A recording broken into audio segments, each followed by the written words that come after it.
Assalamualaikum warahmatullahi wabarakatuh to Madam Zuraida. Today we are going to present about our group project. Our group members is Nur Amira Wahida, Wan Kurotu Aini, Ainuha, and lastly Aina Azliana.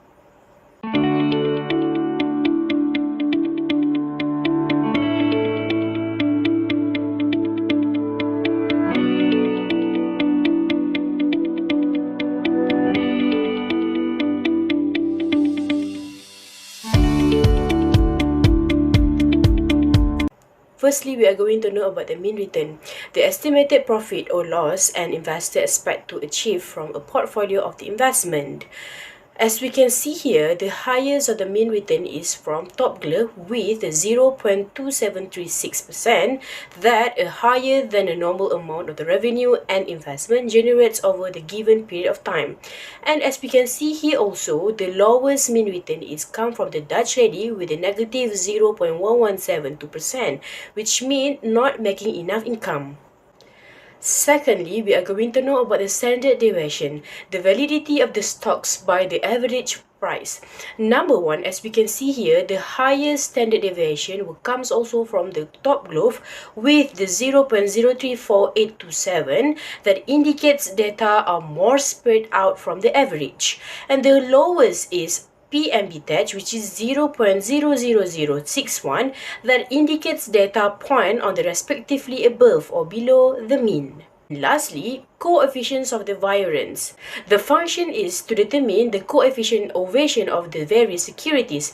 Number one, the highest the coefficients of variance are also from the Top Glove, with the lowest coefficients of variance come from the PMB tag with negative 69.125977, that it will be the more prices they estimated.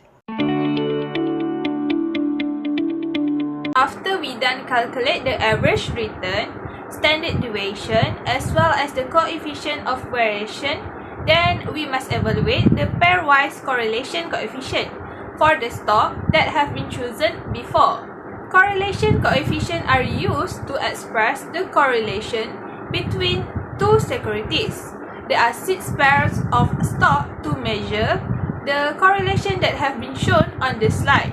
After we then calculate the correlation, then we find that there are couples who have a negative correlation among the 6 pair of stock, which is the pair of a Dutch lady and Top Glove, with amount negative 0.0583. This situation happens due to the diversification that works well if we compare the asset categories in the portfolio with the lowest correlation by placing the lowest correlated investment in the portfolio. Overall volatility is cut down as well as the risk is lower. The absolute risk in our portfolio has been strictly diseases by the correlation amongst portfolio companies. As we mentioned previously, our group has chosen the pairing of Dutch lady and Top Glove to be included in our portfolio, which is it had been calculated earlier. The single asset return for Dutch lady is negative 0.1172, while single asset return for Top Glove is 0.2736. After stock of Dutch lady and Top Glove are put in one portfolio, we can see the return portfolio is 0.0008 and the portfolio risk is 0.0003. After the result had been compared, we can analyze that the Dutch lady return is lower than the portfolio return, while the risk is higher than the portfolio return after we include the stock of Top Glove. Next, the portfolio return for Top Glove is higher than Dutch lady's single asset return. Hence, there is a slightly higher than Top Glove single stock risk.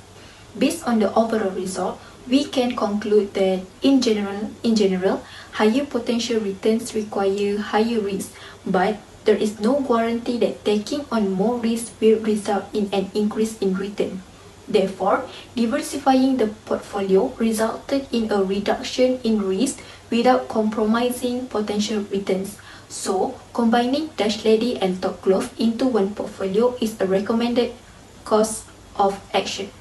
So, that's all from us. Thank you.